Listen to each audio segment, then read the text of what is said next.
کچھ لوگ حج کے موقع پر بھی بننے سنورنے کے چکر میں رہتے ہیں اور وہ اس چیز کا بہت التزام کرتے ہیں۔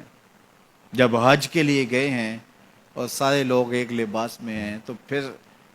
وہاں تو دل سوار کے اس کے حضور پیش کرنا ہے۔ بدن کے لباس تو اتار دیے، زینت تو ترک کر دی، خوشبو بھی نہیں لگا سکتے، حتیٰ کہ آپ کے بدن سے وہ جو بھی نکل رہی ہے تو وہ بھی نہیں مار سکتے۔ ایسی حالت کے اندر سفید کپڑا اپنے اوپر لپیٹ کے الفت کی راہوں پہ گامزن ہو گئے اور عقیدت کے سفر پہ روانہ ہو گئے۔ لب پہ تلبیہ ہے، لبیک اللہم لبیک لبیک لا شریک لک لبیک، اللہ اکبر، دل نواز صدائیں لبوں پہ ہیں۔ اور جب حاجی احرام کی بکل مار کے لبیک پکارتا ہے تو وہ صرف اکیلا نہیں پکار رہا، اس سے لے کر مشرق تک، مغرب تک، شمال تک، جنوب تک، کائنات کی ہر شے، یہاں تک کہ سنگ ریزے بھی لبیک پکار رہے ہو، درخت بھی، پہاڑ بھی، دریا بھی، صحرا بھی، ریت کے ذرے اور سنگ ریزے پتھروں کے، وہ بھی لبیک کی صداؤں میں اس کے ساتھ ایک نغمہ پھیل جاتا ہے، پوری کائنات گونج اٹھتی ہے، لبیک اللہم لبیک۔ اور یہ عازم سفر ہوتے ہیں حاجی کعبۃ اللہ کی طرف، عازم سفر ہوتے ہیں مزدلفہ کی طرف، عازم سفر ہوتے ہیں منا کی طرف، عازم سفر ہوتے ہیں عرفات کی طرف۔ مفسرین کی ایک جماعت کہتی ہے کہ عادیات سے مراد گھوڑے ہیں جو جہاد میں کام آتے ہیں، لیکن سیدنا علی المرتضیٰ فرماتے ہیں کہ یہاں سے اونٹ مراد ہیں جو حاجیوں کا بوجھ اٹھا کے چلتے ہیں۔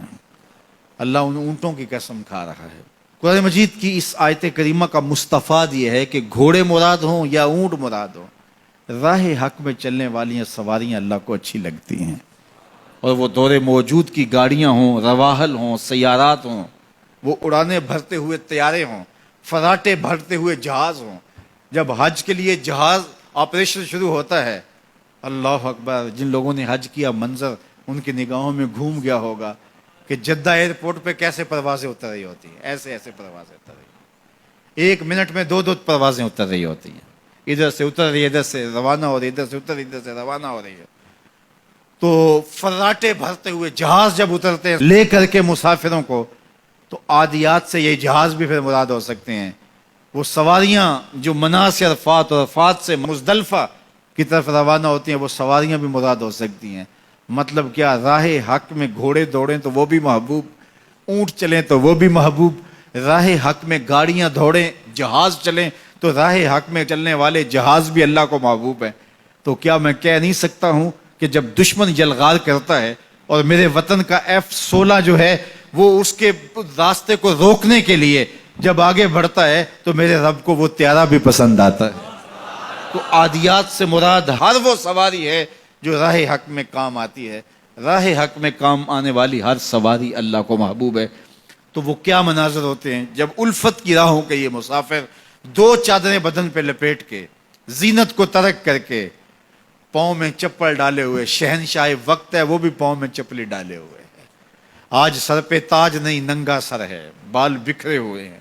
دو سفید کپڑوں میں ملبوس، دو چادروں میں ملبوس، اور لبوں پہ ایک ہی تلبیہ، لبیک اللہم لبیک لبیک لا شریک لک لبیک، یہ پکارتے ہوئے آگے بڑھ رہے ہیں۔ دنیا کے مختلف ثقافتوں اور دنیا کے مختلف رنگوں اور دنیا کے مختلف زبانوں کے بولنے والے سارے ایک ہی صدائے دل نواز، صدا بھی ایک، لباس بھی ایک، اور منزل جس کی طرف عازم سفر ہیں وہ بھی سب کی ایک ہی ہے۔ اگر منا کی طرف چلے ہیں تو سارے قافلے منا کی طرف جا رہے ہیں، مزدلفہ کی طرف روانہ ہوئے تو سارے قافلے مزدلفہ کی طرف جا رہے ہیں، عرفات کی جانب جا رہے ہیں تو سارے قافلے عرفات کی جانب ہیں۔ تو کیسے مناظر ہوتے ہیں، کیسا شوق کا سفر ہوتا ہے۔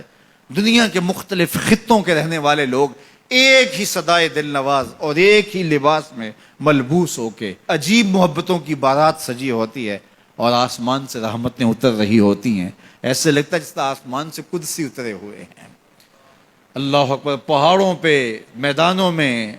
اور گہری کھائیوں کے اندر